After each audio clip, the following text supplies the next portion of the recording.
Hey everyone, we're back to our second workshop, and now we're going to talk about your niche. And if you have a niche, go ahead and share about it in the chat room. If you are stuck on figuring out your niche, go ahead and share that in the chat room too. I had an epiphany about niches this past winter. So I was updating a book that I had first written probably in 1999 about the 6 caregiving stages. And I revised and updated this book on a regular basis. And the latest version was updated this past winter. And I had my editor go through it, and she was like, wow, this is really overwhelming. But my honest to goodness, I have this anxiety, fear, I'm not sure what it is, that I have not given enough, and that people in a caregiving situation don't have what they need. We kind of alluded to that earlier, Beth, when we were talking about what's the bite-sized. So here's what I figured out about the bite-sized. I instead, in talking with my editor, decided to be more specific about who's the right reader for this book. So it wasn't anyone in a caregiving situation. It was someone like me, someone who has deep thoughts about the caregiving experience. I mean, I think about it all the time, and I would have thought about it all the time, even if it wasn't my work, because I was always trying to think through, what do I do today? What do I do tomorrow? In addition, I really felt through the experience. I really connected to the emotions. I paid attention to what others were feeling. I wasn't necessarily always sensitive and kind, but I was aware that others had emotions, right? And I was very aware of my emotions. And I was very aware early on when I was supporting family caregivers that it's an emotional experience. People think it's about tasks. It's not. It's about how we feel. So as I started thinking through the right reader for the book, I looked to who I am, defined myself as someone who thinks deeply and feels deeply about this experience, and defined that as my reader. That way, the reader knew, the potential reader knew to whether or not to opt in to get the book. So my niche helped separate those who think, oh, I don't want to think or feel anything about this experience. It's not the book for them. But someone who thinks and feels deeply could benefit from the book. It was fascinating for me to think about niche in terms of something like a book. Now, I suppose it's going to seem so obvious, right? When I say it out loud, it does. But I had never thought about it that way, that I could be really specific about who's the reader for the book. And part of it was when I first wrote the book way back when, anyone in a caregiving situation was my niche, because that was small enough. But as the niche has gotten bigger, I needed to get smaller.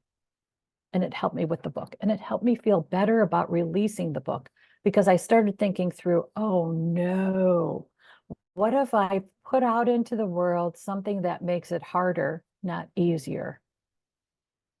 I felt more confident about the book when I was specific about the niche. And you'll find that too, as you go through putting your product, your service, your programs out into the world. It's not for everyone. It's for a certain group. And if you have the idea of the certain group, then you're going to have success.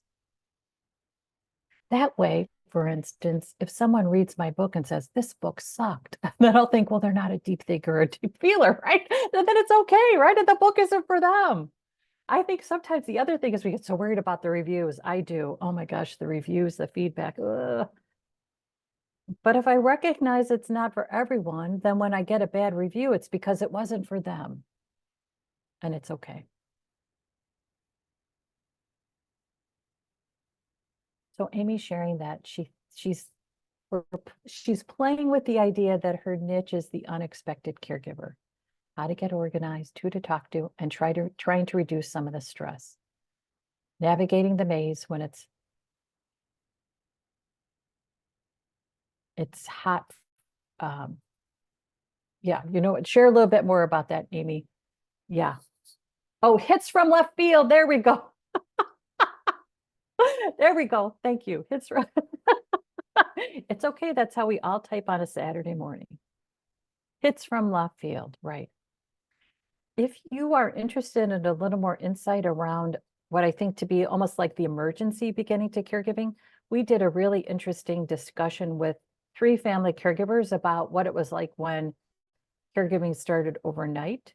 And you can actually watch that conversation on our YouTube channel. That was something that we did last week. So just about 7 or 8 days ago.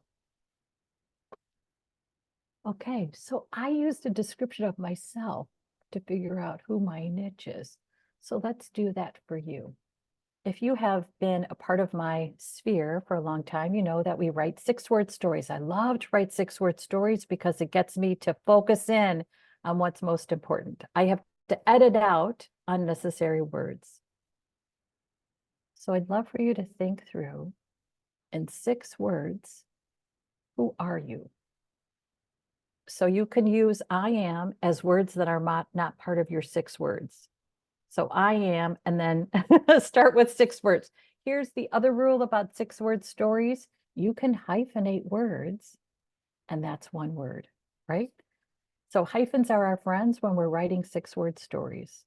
So a 6-word story about yourself could be energizing go-getter, and you want to hyphenate those 3, that's 1 word.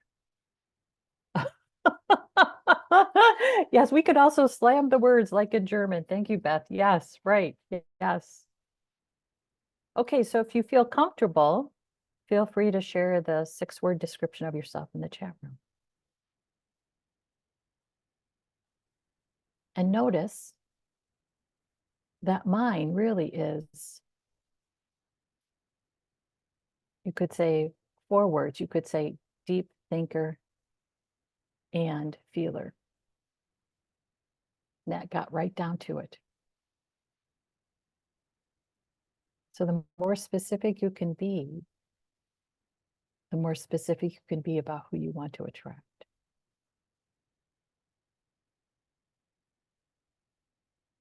Now, there are others that might share these qualities.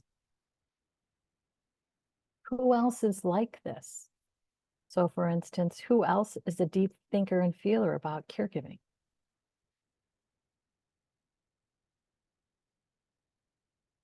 And then what are the lessons you can learn from them?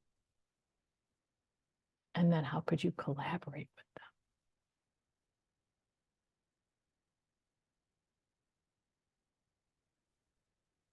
I connect with the other deep feelers and deep thinkers when I post something on LinkedIn, for instance. I can tell by how people comment who else is a deep thinker and a deep feeler. And then if I haven't connected with them, I make sure to connect with them. We share a niche.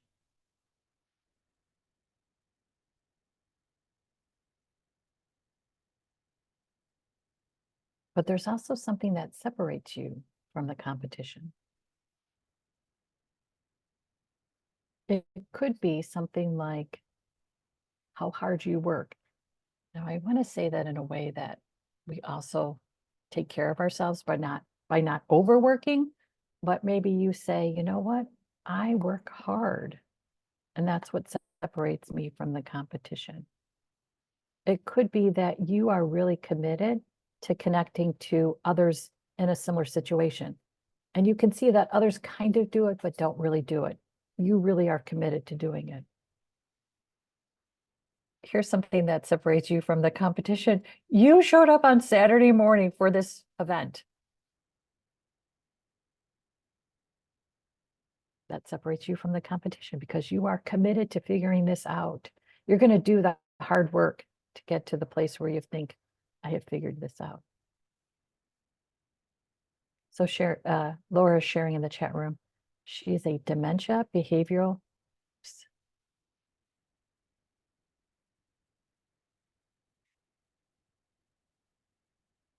Thank you guys for sharing. So Laura's sharing, oh, you know what? Dementia behavioral consultant and self-care strategist. The chat room was moving a little bit. Polished imperfection, refining resilience, and redefining strength. Yeah, thank you, Amy.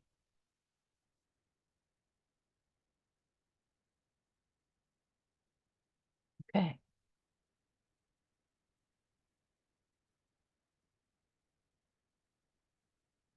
So who does something similar? What can you learn from them? How could you collaborate with them?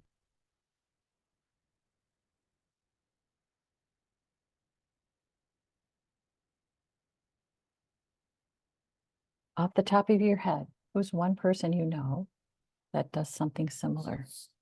Write that person's name down. Beth and Amy, you just connected with each other. What can you learn from them? How could you collaborate with them?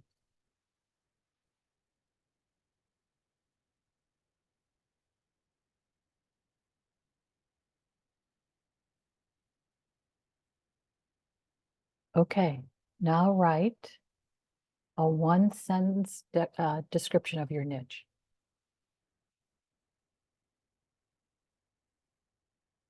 Yeah, so if I were to write one sentence about deep feelers and deep thinkers, I could say, I support the deep thinking and feeling family caregivers. I help the deep thinking and deep feeling family caregivers. I could even get more specific than that. I support the deep thinking and deep feeling adult children of aging parents. I could even get more specific than that. I support the deep thinking and deep feeling adult daughters who care for their dads who have had bladder cancer.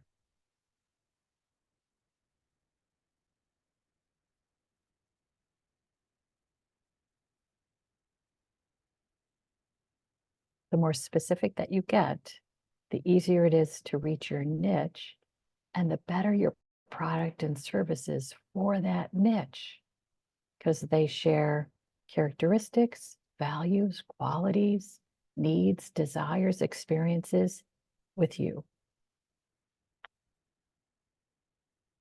Again, if we try to create a solution for everyone, it gets too hard for us. And I also really think that it becomes a drag on our confidence when we're trying to serve everyone, because that means we're going to connect with too many people who aren't right for us. And they're going to let us know that. And then we're going to think, oh no, I have to adjust, tweak. That's just not the right marketplace. That's just not the right piece of the marketplace. When you connect with others who are like you and want what you have, it's a much easier and better experience.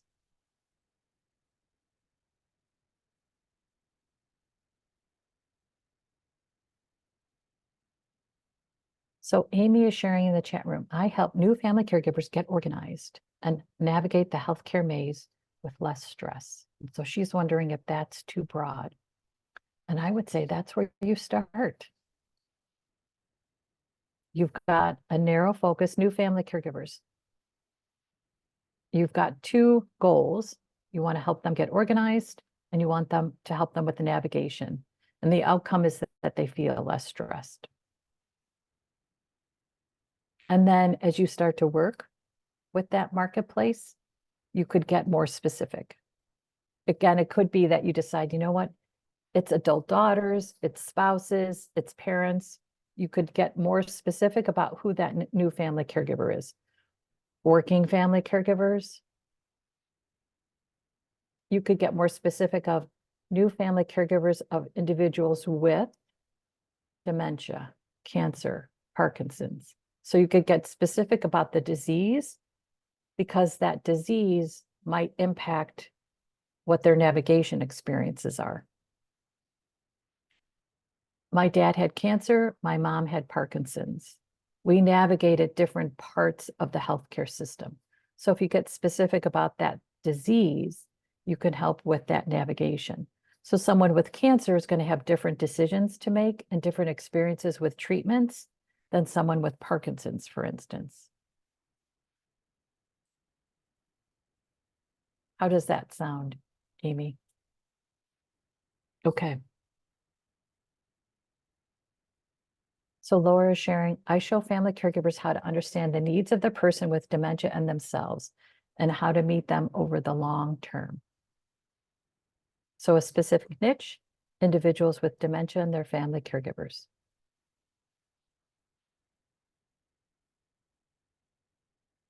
It's helpful to have a one-sentence description when you go out into the world and talk about your work.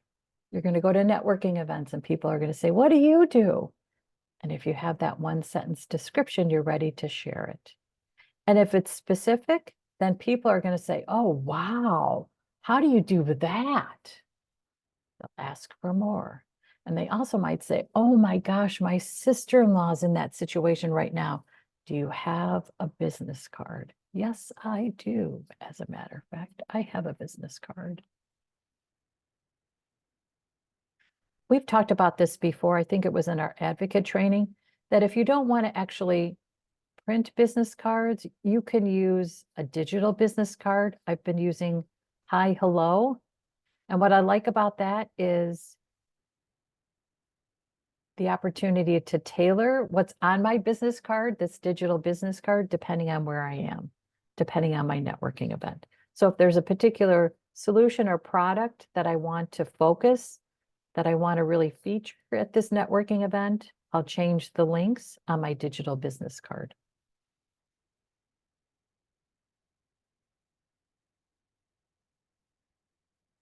You could have 3 different one-sentence descriptions of your niche if you have 3 different niches.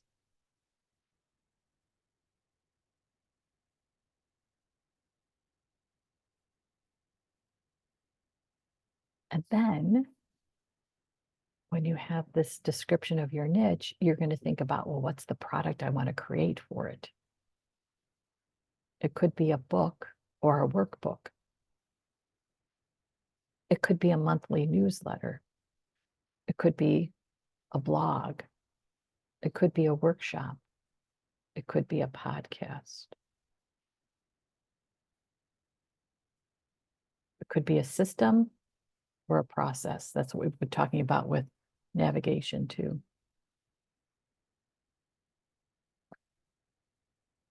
It could be a coaching program. It could be a keynote. It could be a breakout session for a conference. What could be another solution that you can create from your niche that I haven't yet mentioned?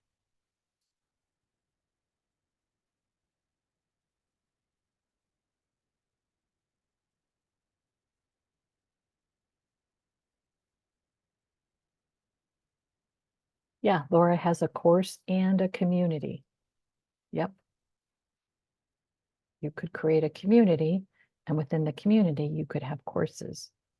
We have a community, Caring Our Way, and there's courses on there that you can enroll in.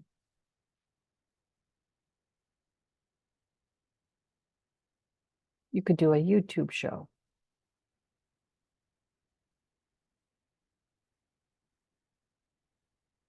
There's so many different ways that you can actually create something. It's really pretty awesome.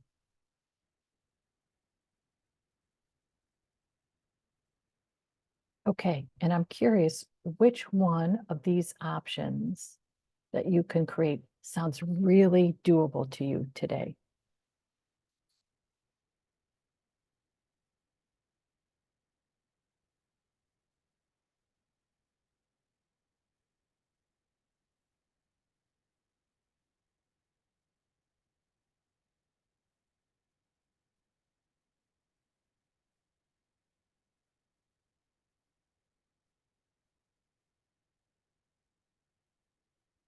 We're going to talk about how you create content to turn it into more content as we go through our time together, I would say start something. So Beth has a course. She's working on blogging and short videos. Start something, put it out in the world. And you might think it's got to be perfect before I put it out in the world. The only way it gets perfect is if you put it out in the world. Put it out. I will also say, don't necessarily get caught up in, oh, I need to have a video that is produced. Create a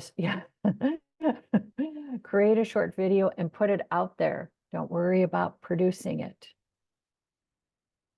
Amy is sharing that she thinks she should start with a newsletter, and I think that sounds fabulous. And you could commit to it's once a month. It's a newsletter once a month. And if you're going to do something like a newsletter, subscribe to newsletters. Read what others do with newsletters. I have 2 newsletters that I read faithfully.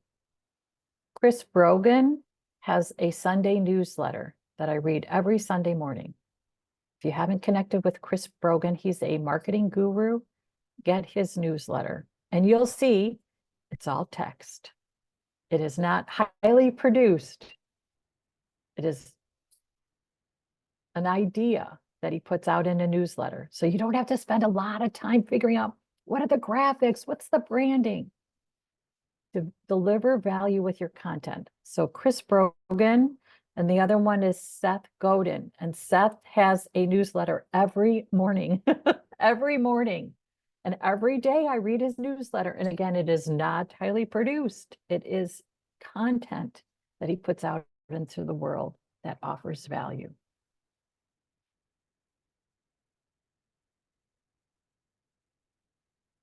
So don't get caught up in what's my logo? What are my branding colors? Who do I hire to, right? Who do I hire to create the graphics? Put it out there. Again, look at Chris Brogan and Seth Godin. They just put it out there.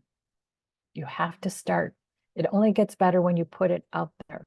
So the 6 stages of caregiving was 4 stages in 1997. I put it out there. I let it be out there for a year. I read feedback. I considered it. I added 2 more stages. And then I just kept adding to it based on how people responded to me when I was presenting it, what they responded to when they read it. It only gets better when you put it out there. Okay, so let's take a break. We're going to come back in 10 minutes, actually 9 minutes, and we'll continue with our second hour.